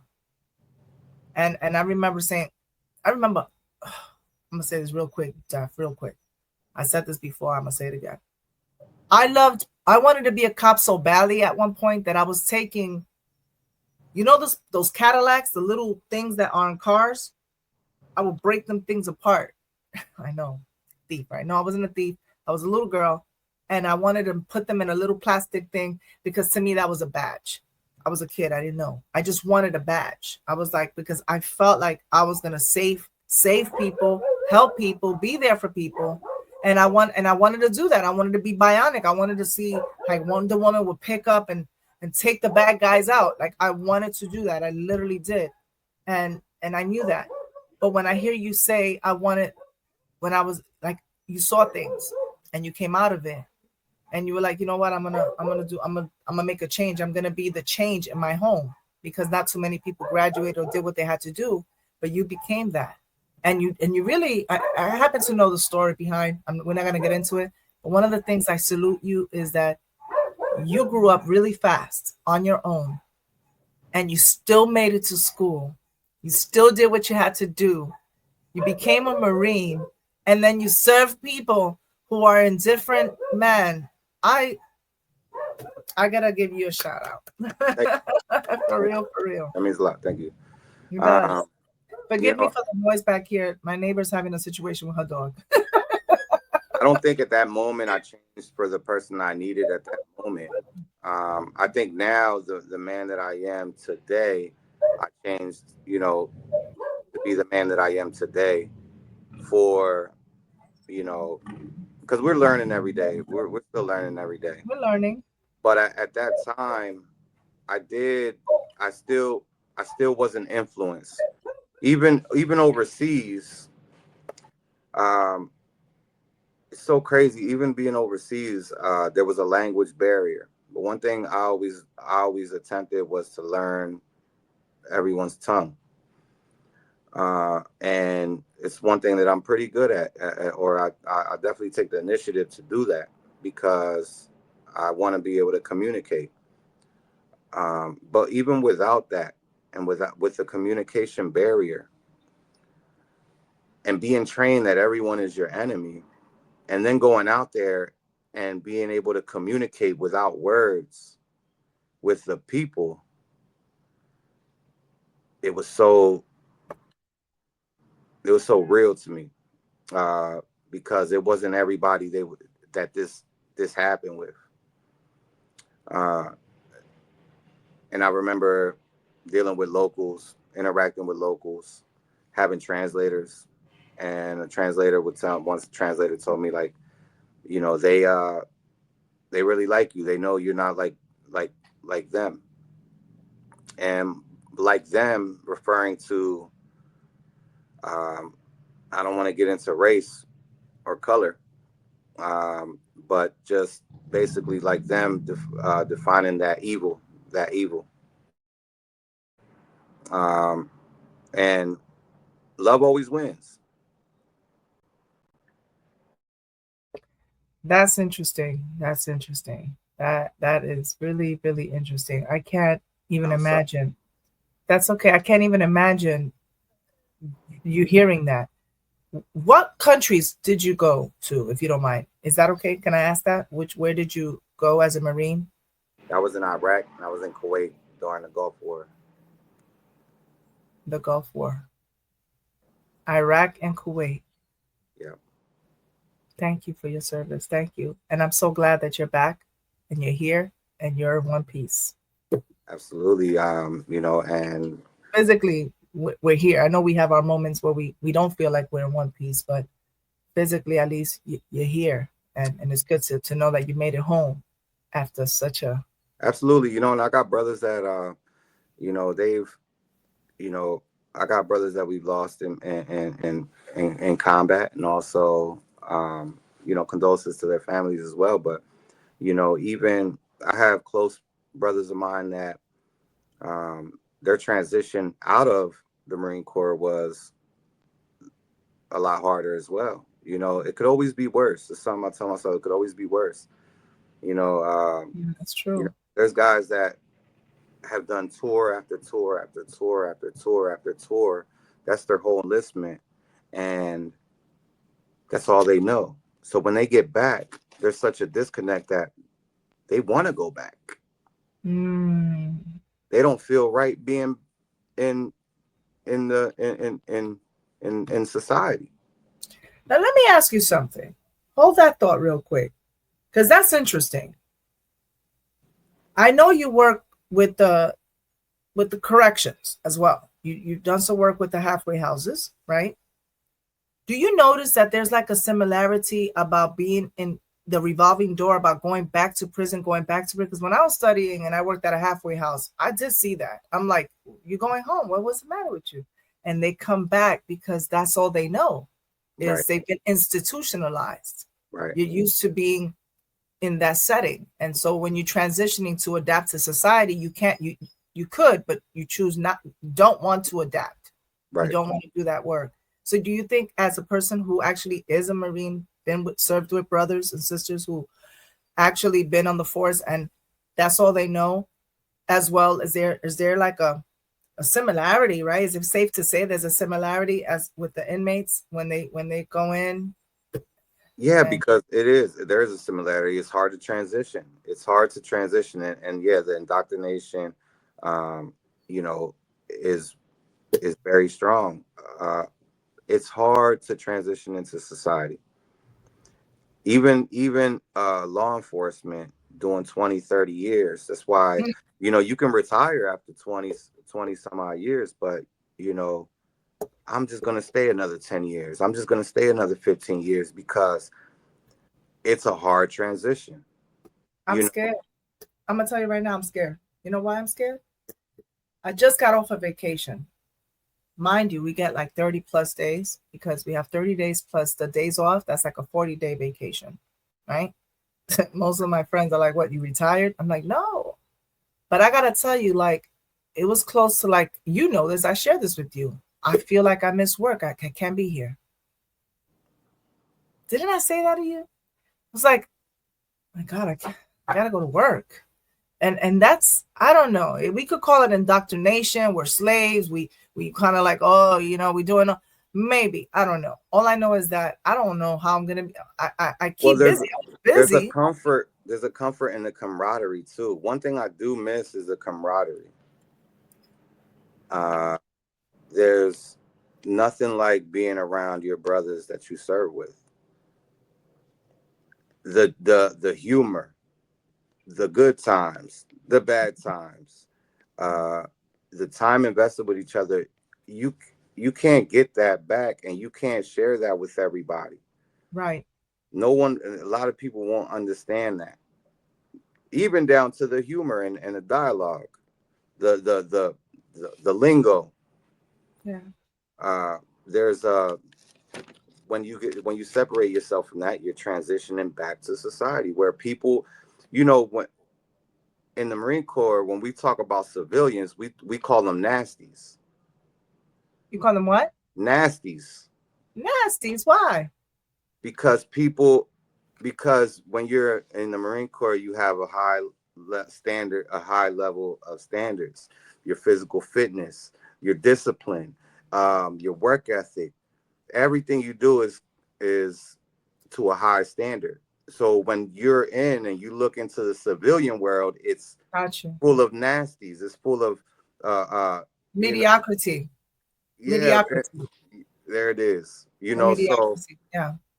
um but you know, for myself, even at a young age, you know, I saw myself being a drill instructor. You know, I saw myself doing all these things, but yet my age, my ignorance, and my naiveness kept me away from that. And I don't look back at it as a, you know, as something I look back and it makes me think what if or this and that or makes me sad. I use that, you know, I made my decisions and I use that to, like I said, to mentor. And I see God's brought me a lot of people in my life that I was able to do that to. Um, Right. and I'm grateful for that. Now, when it comes to me leaving South Jersey and joining, um, I still took those 30-day leaves. I took every time I racked up 30 days, I was gone too. I was right back over here and I was visiting family and being back. This was like, this took me away from being in, because to me personally, as at that age, I didn't like being a property of the government. Knowing that if Mm. I was outside playing basketball on my own time and I broke my leg, I could get in trouble for that because I'm a property of the government. And that bothered me. I mean, and I'm gonna say this because we call the banner, right? The banner of the flag. There's a flag and there's a banner. We have a Star Spangled Banner. It's a banner. And when there's a banner, there's a corporation. And the United States Corporation has property, and we are that property. And when I asked you, it's interesting that the corpse, because they call it corpse. Shout out to Word Magic. This changed my life. Corpse sounds a lot like the corpse. And we have these two words. And then corporations, and then corpse, and Marines, and it's a lot of things. Now, I'm not bringing anything and no shade. It's just when you look at that, when we out of the you're done with the Marines, you're still here, but the Marines are not done with you because you still have it within you. It's like that blue blood. I I earned it. went, Once a Marine, always a Marine. I'll never yes, say I was it. I was a Marine. right. To me, you're still a Marine. That's why I was like a Marine. I can't say a retire. I can't say any. You're a Marine. That's it. And the same thing with officers. Let me say that. We're no longer officers. Man, tell that to somebody who's seen everything. When you on vacation, like I was in Europe like 2-3 years ago for my nephew's wedding. I think it was 2 years ago. And I was out there. I was looking at everything, and it's not that I'm psycho. It's just that it's in me to look at everything around me. It's like you become like you're looking at, my niece is by herself. I'm like, come over here. Human trafficking be around here sometimes. You know what I mean? I'm all over the place. I'm like, keep an eye on Hypervigilant. them. I'm hyper Hypervigilant. vigilant, and you can't take that away from me. And I was already like that, and you were already like that from South Camden, South Bronx. So when we become and we wear these uniforms, I'm seeing things that some of my coworkers didn't see because they grew up they're here for the fun of it. They became officers because I don't know, they ain't got nothing else to do. Right. You know what I mean? Like I'm trying to tell you, like it's like that rap song. You don't know about the life, but you want to start talking a certain lingo. I hear some females too. Some females, you hear them talking about, and they want to start talking like this, and I fuck that, and I'm looking at, you're not even about that life. Like, why are you talking like that? You didn't even grow up you don't even know what that's like. Yet you want to do that to sound cool because you want to sound. So some people become officers because they've been bullied. Oh, let's talk about that one. I look at them like, who hurt you? Yeah. You better cut that out. Not on my time. Like, why you? Well, for me, that mentality though is what affected me as a young adult in the Marine Corps though, because I had been through so much already before the Marine Corps. And next thing you know, I'm standing in front of a CO or XO or higher ups. And it's you know, this younger guy, maybe 5 years older than me, you know, or not too much older than me, but from a whole different walk of life, and it's talking to me in a certain way without understand, and I'm looking at these guys like, you don't even, I gotta listen to you. Right. Like, what have you been through? I gotta listen to you.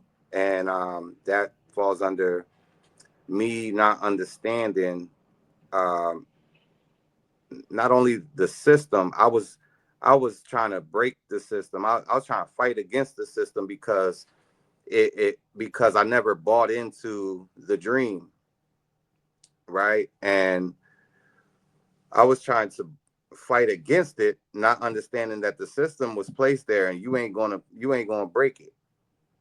If you ain't for it, they're gonna push you out. Wow. So that was understanding in retrospect. I had to learn that after the fact. Like, oh, if you're gonna play the game, play the game.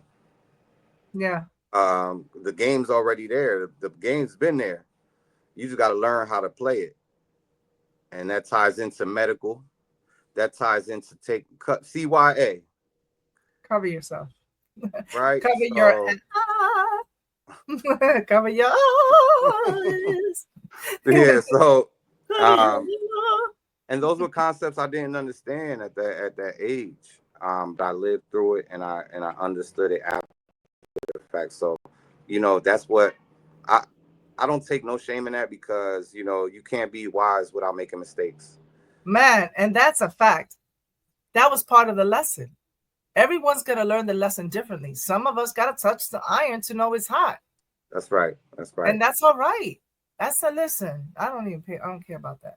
Like I know exactly what you're talking about. Some people do and I'm so glad you hit, but I want to go back to because I'm all over the place right now. I'm excited because I want to present what you wrote the other day. Is that okay? Now that we're talking about the whole experience as a Marine, um, we talk about the show is called Floetic Justice behind the uniform, right? Floetic justice behind the uniform. So we've talked about how do we get there, right? Who we were before the uniform, what inspired us, right? And we rarely get into what's it like when we're not in the uniform. And we've been talking about it. Like we write poetry, right? We do all that. But what happens when, I don't know, what happens when we start feeling like some of the things that we start feeling like we start having challenges when we're not in that uniform, where we're living the civilian life that he just talked about. In his case, you use the word nasties, right? Do you feel like a nasty right now? No, I don't. I couldn't wait to be a civilian. I used to, when you're stuck on that base, you look for any opportunity to get off the base. And as soon as every time I drove off that base, I take a deep Yeah. breath and I'm like, I'm normal again, you know. Right. Um, Beautiful. and I genuinely did that. I genuinely felt that way every time I drove off that base. And driving back on is like, oh, here we go, back to it. Um, Right. but no, I've never felt that. I think I've always, like even now, I think I always hold my posture, my body language, the way I am. In addition to what I gained from the military, it stands out, So, but it's not always good though, because you be in the hood and somebody think, Talk about it. oh he, Man, listen. he gotta be this or he gotta be this, Yeah, but let me tell really, you. I saw these little kids in Pampers, right? So I left the hood, right? And come back. I'm I'm older. I'm a cop. Now they're older. But why is it that when I'm pressing the elevator button, I'm hearing, things like I'm not gonna paraphrase right now, but it's kind of like, what is it? Popo, you know? Whoop, whoop. Like, little sounds, and I'm looking at this like you've been there, like, but I am a cop, but I'm not even a cop in New York. So it was kind of like because they smell you. mm-hmm, And mm-hmm, I could be with a whole, the Yankee hat, and I could be just dressed a certain way, and I'm from there, but they don't. It's and then they looked at them like, "Hi, you don't remember me? I used to live on the." They're like, "Oh yeah," and I'm looking at them like, they know, they just yeah, know oh yeah, they know, oh they're yeah, up to no good anyway. But that's right, what's happening. That's right, what's happening. right, Listen, y'all. We got a piece. We did play this on the Hear Me Out Poetry Show, season 2, episode 2. This is out on all platforms. This is out on Apple, Spotify. This is Deaf Poetry with A3A255. He's going to give you some information right after this, but we're going to listen to what he's saying here. And I do know that this beat, we created it together. We got to say that. We all created it. But this is all him right here. Shout out to Deaf Poetry, y'all. Shout out to that.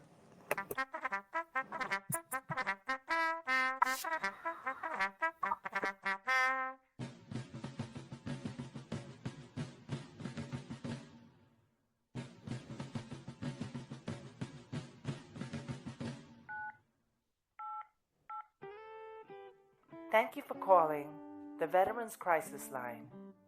24 hours, 7 days. Confidential crisis support for veterans and their loved ones. Para español, oprime dos. Please stay on the line. Help is on its way.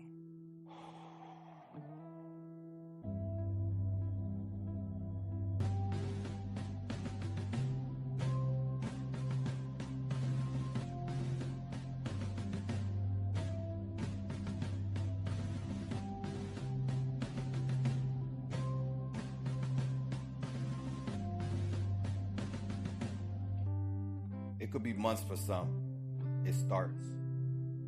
But for me, these intrusive memories appeared years after the war, so I built a wall to protect my emotions. Because the anguish I wanted to stall, it comes back over and over and over and over again. Unwanted distressing memories like a lethal, detrimental, traumatic event. ¿Qué es eso? Replaying in my head, causing major issues at work, social situations, not getting along with others. So I put my faith in God to give me the discernment, but ever so often the air around me changes. ¿Qué es eso? Esto es un ataque espiritual. Estos son los demonios. Zoning out and zoning in, can't trust no one. Everyone seems to be changing. No feelings, just numbness lingering. I try to keep from crashing into deep flashes of setbacks and thrashing, reliving a traumatic annoyance, so I keep away from people. I am perceived as an emotional disturbance. Yeah, I guess you can call me avoiding people. Period. Avoidance. Negative thoughts about others, myself, and people tend to have me thinking and switching up my mood. Ongoing negative emotions of fear, blame, guilt, anger, or shame, that shit will have you avoiding people too. Have you ever felt so emotionally numb with foggy memory, not remembering significant parts of a certain tragedy? Tell you the truth, I feel detached from some family and maybe even friends and society. I had to write this poem because soon I may lose interest in writing my own poetry. It's becoming a challenge to feel the waves in the ocean from the severed lack of positive emotions. Startled easily. I'm drinking heavily. Anxious for no reason. So I'm having trouble sleeping, lacking patience for my lack of concentration. Anticipating danger as I indulge in self-destructive aggressive behavior. Mental soliloquies with angry outbursts, glistening with a rapid heartbeat as I shake, breathing uncontrollably. Can't tell if I'm horrifically dreaming or reenacting a life I was badly lifing. Do I reach out to a loved one? Or is it already too late? Creating solitude to dwell as an escape. I ask God to show me a sign as I drive down the street. In bold letters I see, contact the suicide and crisis hotline. I started asking myself again, is this a curse or a hex? So 838-255, I began to text. This is Deaf Poetry.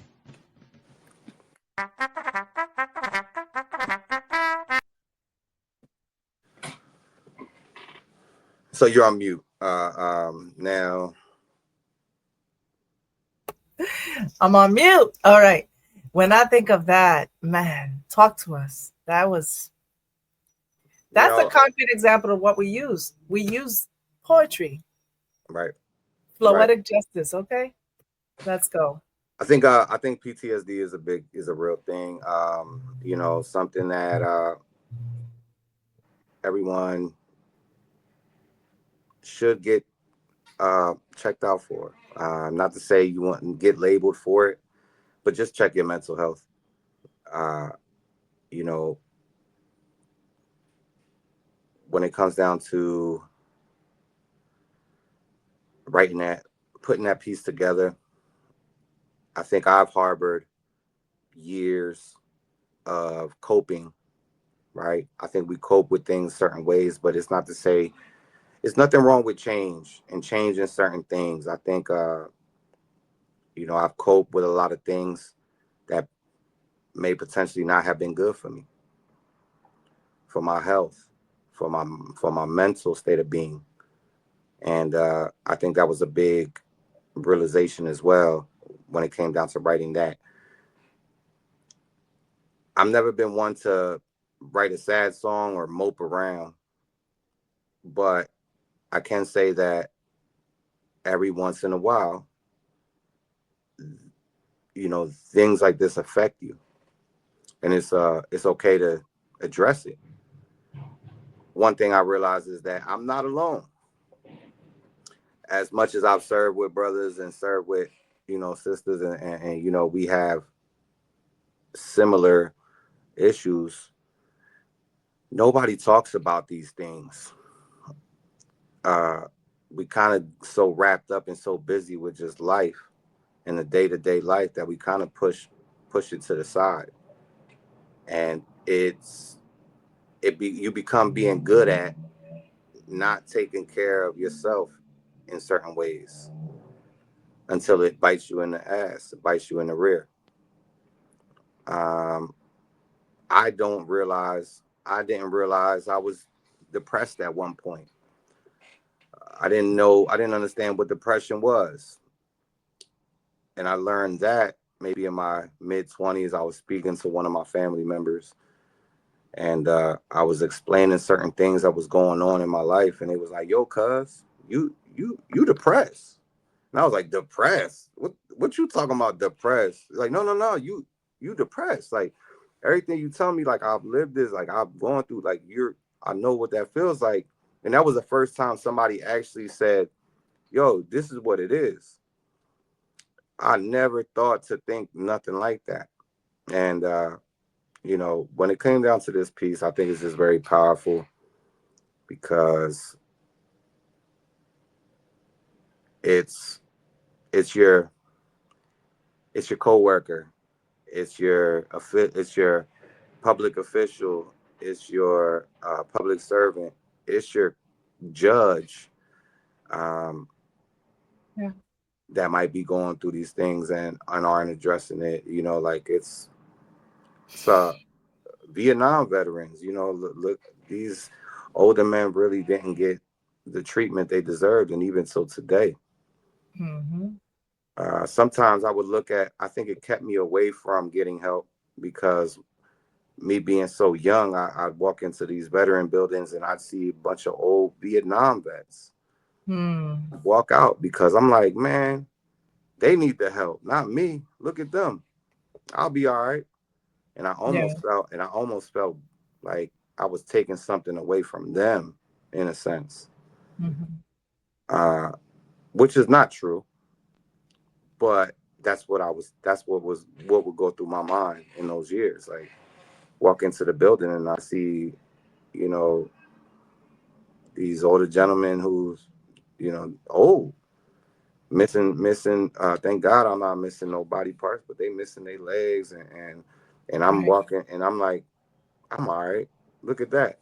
Like, but in reality, I did need the help then. But it matters. I mean, it matters, Def, Because because mental health and emotional wellness is something that you may have your body parts, and I say this when I talk about when I was healing from all these surgeries I've had to endure in the past. Sure, your the stitches are gone, everything's it's okay, but now we have to deal with the mental health and the emotional wellness. Yeah. You know, it does matter. You Yeah. know, soldiers, police officers, they're exposed to repeated trauma, Yeah. critical incidents, and without healthy coping, you know, this could lead, and you said this earlier, Dev, to burnout, Yeah. PTSD, depression, and substance abuse. You know, Now, now for law enforcement, there is a resource. It's called Copline. It's one eight yes, hundred 267 5463. that's It's right. a confidential hotline, just like I do have the text. It's 838-255. There is a phone number as well. But all of these resources are confidential 24/7 Yes. for all prior service and all active members now. Um, you know, there's also apps that you can download. Headspace, Hmm. the app called Headspace, BetterHelp, FirstNet, and those are apps that can provide support. Um, Right. you know, you got to look into these things if it's something that um, you know you're seeking, you need somebody to talk to, you need help. Look into these references, because you know it goes a long way. It goes a long way. And Absolutely. the first step is you taking the first step. So That's, you know, I have one more thing, Def. That was a beautiful piece. I thank know we got to start wrapping it up, but before we go, Def, I know that that poem speaks to a lot of the things that a lot of people don't talk about, right? About especially the culture that we both come from. You know, it's we gotta always be strong. We can never share what we go through. And sometimes when we talk to our colleagues, our peers, sometimes they're going, you know, I stop going to lunch sometimes with some of my coworkers because I feel like I leave worse. I don't know if this happens in the military, but because then it becomes everyone's complaining about all the things that are going on within the bureau and and everyone's talking about their cases. And I start becoming drained yeah. and I go into fight or flight because I really want an outlet. I don't want to be around this sometimes because that's all that's there. Everyone's kind of like dumping. So now Right. we're bonding with all the problems that we're having with the Oh agency. yeah. And are Oh we yeah. gonna That get money? Are happens. we gonna get this? Are we gonna get that? And then it's in Spanish, and I'm going cuckoo because it's all like, mira, and I want to be there for everyone, but at the same time, I'm like, I'm getting consumed right now. Hmm. Like, and I am pretty. Don't get me wrong. Like, we have these little calls that we know when we need each other, and and I wrote this and I shared this yesterday on Hear Me Out Poetry as well. I talk about fight or flight, flight or fight, right? And Def described in his piece a lot of the things that 838-255. I love that piece because when we get there, it's because we've exhausted the fight or flight, Yeah. right? And I wrote something about fight or flight because as you know, like I said, I've been through some stuff and we all been there, but also as an officer, it's challenging sometimes. And you want to make sure that you stay, you heal, right? So yeah, fight or flight. When I wrote that, I really was in a place where I felt that I wasn't where Death was talking about, but I was almost, you know, when you're exhausting everything to try to control and have that composure, you know, because you feel like everything is like, and you talk about it in your piece, you know, you can't startled. That's that one, startled easily. You feel numb almost, but I wasn't there yet with the numbness. I was on fight or flight. The startling is the big one for me. Yeah. If my neighbor kind of like pulled out in the back of the car and you hear bah, you think it's a, you know, so it's almost like, and now I don't have PTSD, but it sure felt like it. Right. Okay. All right. And this is Cora. This is called Fight or Flight, y'all. I'm frozen to the bone. That's what the psych says. He says my heaviness and darkness is in my soul. He says I'm cold and I'm cold, but he's wrong. I am a soul. So this one's for the ones who've been on that mode of fight or flight, trying to remain alive, living on survival mode. It's a feeling and it'll go away, but it's an addiction to living a life we don't love, preferring to do it all alone, smiling and smiling all along, singing to the wrong song. But today, it's a new day, and we control our fate. This one's for the fighter on fight or flight mode. When you're wondering how to regulate your highs and your lows, we are living in constant state of stress, conditioned to the rush of the arousal, conditioned to addiction, to the emotion, not being able to control the outcome, because we can't predict our future outcome, but we on threat or danger in this outer and inner world we can't see. We're living with TDC, threat, duress, and coercion. We feel the suffocation, so some of us, we turn to meditation, avoiding that detrimental medication. It's like we feel this overwhelming lack of patience. We do realize they want us to be the perfect patient. It's our brain and body not in homeostasis. This one is for the ones who've been on that mode of fight or flight, trying to remain alive, living on survival mode. It's a feeling and we know it will go away, but it's an addiction to living a life we don't love, preferring to do it all alone, smiling and smiling all along, singing to the wrong songs. But today, it is a new day, and we control our fate. Fight or flight affects our nervous system. Enormous energy and resources are placed on the wrong images and mindsets. Our organism perceives danger, alternating a rush of adrenaline. Fight or flight, my heart rate increases, my energy decreases, pupils dilate, salivary juices can't control my respiration. Time to fight, time to hide, unbalanced, seeking to regenerate. But today I continue to speak to the fighter in me, no longer in solitude, but living in gratitude. No need of fight or flight, just taking it a bit easy, truly receiving the joy in my life, my joy for existence, having appreciation, celebrating my kindness when I know we all can change the way we think. Fight or flight, I speak to my body, my environment, and I'm kind to my time. No need to get back to the familiar or the highly analytical, over-focused state, just changing the scenario. And I never realized my addiction to my state of fight or flight. I was addicted to a life I didn't even like. Whether it was a relationship, despicable relatives, that cutthroat coworker, I was addicted to a life I didn't even like. I say rise, speak up, be brave, don't let no one ruin your day. No one ruin your life. It's your life. You change your fate. So this one's for the ones who've been on that mode of fight or flight, trying to remain alive, living on survival mode. It's a feeling and I know it'll go away. It's an addiction to living a life we don't love, preferring to do it all alone, smiling all along, singing to the wrong songs. But today is a new day. We control our fate. I'm Dr. Poetry, and you're not alone. Fight or flight.